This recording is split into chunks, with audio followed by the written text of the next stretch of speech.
इसको गाड़ना नहीं है। ये देखो हमने केवल रखा है, जो रनिंग कॉस्ट है वो ही ज़्यादा लगती है। यहाँ और यहाँ में देखो, ये देखो।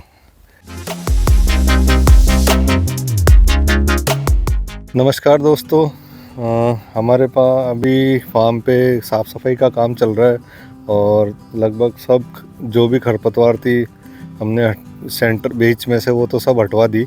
और हमारे पास यहाँ एक 13-14 फीट की जगह एक्स्ट्रा पड़ी थी बेड के बाद में, तो उन पे भी कचरा हो रहा था, तो हमने सोचा इसको क्यों ना यूटिलाइज किया जाए। तो इसके लिए हमने कल पूरा दिन लगा के एक बार ये 14 फीट का एक पूरी नेट लगवा दी हमने। और इसके लिए हमने इन पे ये पोल पहले गाड़ दिए थे 10 दिन पहले, और ये 14 फीट की नेट लगा के और ऊपर ये प्रोफाइल लगाई है हमने। ये देखिए प्रोफाइल लगा के नेट, और ये मोनो नेट है, ये वाइट वाली मोनो नेट है जो लगभग 3 से 4 साल चलेगी।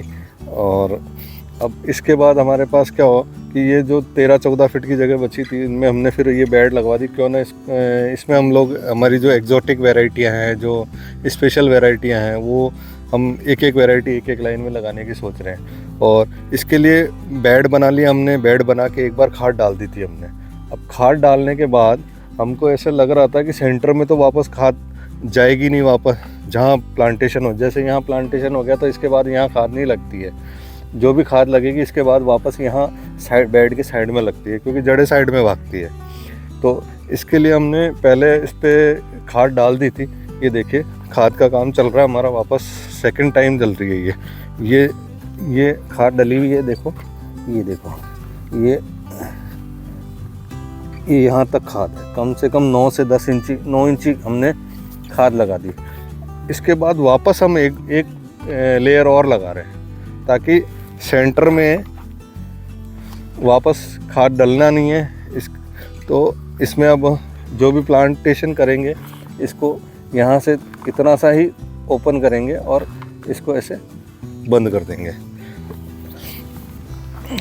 और एक सिस्टम हमने इस पिछले वाले रबी में और चेंज किया कि नीचे जैसे हम पहले प्लांट को सपोर्ट के लिए लकड़ी लगाते थे, अब लकड़ी नहीं लगाई हमने ये GI वायर लगाया। GI वायर से क्या होगा कि यहाँ जैसे प्लांट लगाया तो इसको इससे और इससे बांध देंगे, तो प्लांट गिरेगा नहीं और लकड़ी लगाने की ज़रूरत नहीं पड़ेगी। लकड़ी में हमको शंका थी कि दीमक भी लग सकती है और गल जाती है। पिछले जैसे 6 महीने 8 महीने साल भर बाद ये गल जाएगी, तो ये भी दिक्कत आएगी। तो इसके लिए 2 वायर लगा दिए। इसके बाद एक वायर और, जैसे प्लांट बड़ा होगा एक वायर और लगाएंगे और ये पूरा यहाँ तक का सपोर्ट हो जाएगा। इसके बाद जैसे ही हमने शुरू में भी बोला था कि हमारे पास जो बाकी की लाइनें उनमें भी करेंगे, क्योंकि उनमें भी हमारी ये इसी तरह की टी लगी हुई है। तो इन होल्स में हम वायर डाल के और वायर से उनको, और पुरानी लकड़ियाँ सारी लगभग सब लकड़ियाँ हट जाएगी। साइड में जैसे अब हमने ये नेक्ट्रीन के पौधे लगा दिए। ये हमारे खाली जगह पड़ी थी, तो इस बार हम लाडवा से लेके आए थे नेक्ट्रीन। तो ये पौधे लगाए हैं ताकि इस साइड से जो धूप आए वो पूरी इससे रुक जाए। हर 10 फीट पे हमने दिए हैं ये, और ये मेरे ख्याल से 1 साल में अपनी इस जो हाइट है नेट की यहाँ तक पहुँच जाएंगे। इसके बाद हमें ज़रूरत को नहीं, हम इसी को यहाँ से टिप कर देंगे और इसको यहीं फैला देंगे, ताकि जो डायरेक्ट सनलाइट है वो ना पड़े हमारे इसमें, और सर्दी में जो हवाएं आती है इधर से वो भी नहीं आए। इसके लिए वैसे हमने यहाँ ये नेपियर लगवा दी है। ये नेपियर है, ये लगभग 3 से 4 साल चलती है। तो ये नेपियर लगाने, ये फिर इस हाइट पे आ जाएगी तो हम इसको कट कर देंगे। जब हमें ज़रूरत है तब रखेंगे, जब नहीं है तो उसको काट कर देंगे। ये देखिए बिल्कुल साफ़ सफाई चल रही है हमारे, एकदम क्लीन हो गया पूरा। पिछले 10 से 15 दिन यही काम चल रहा था हमारे, और हम इसी के लिए वो रोटावेटर भी लेके आए थे। तो रोटावेटर से बहुत इजी काम हो गया।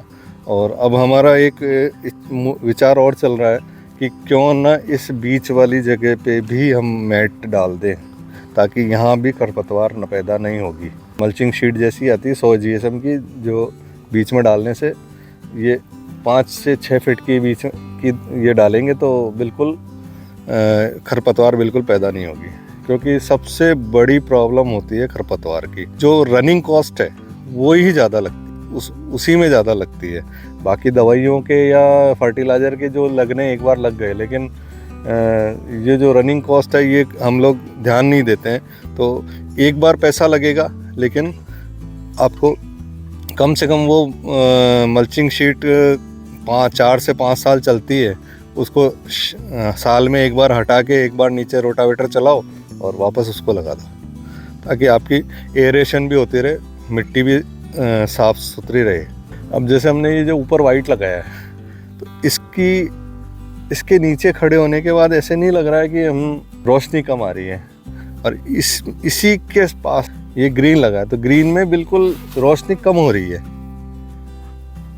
तो वाइट और इसमें यही फ़र्क आ रहा है कि जैसे रोशनी, अगर जैसे अभी सर्दी में हमको रोशनी पूरी चाहिए, लेकिन इसमें कम आ रही है।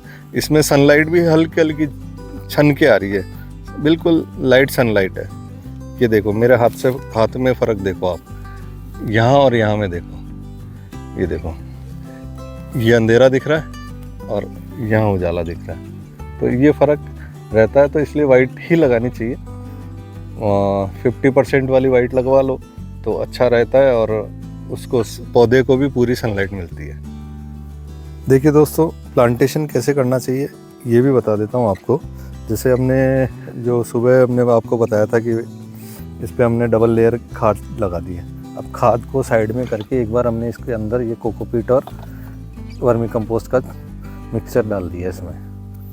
अब इसको क्या करना है, जैसे ये बाई चांस, जैसे हम ये तो अभी रूटिंग के लिए लगा रहे हैं, लेकिन आपको क्या करना है, जैसे ये हुआ और ये ख़त्म, देखिए बांधना है बस।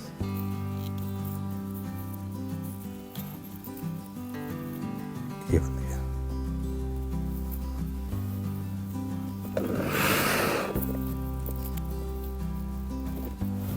ये इसको गाड़ना नहीं है, ये देखो हमने केवल रखा है और ये कोकोपीट है, तो ये इसके टच भी हुई तो कोई दिक्कत नहीं आएगी। मिट्टी टच नहीं होनी चाहिए इसको, नहीं तो केवल जो नीचे से जड़ें हैं वही दबनी चाहिए केवल।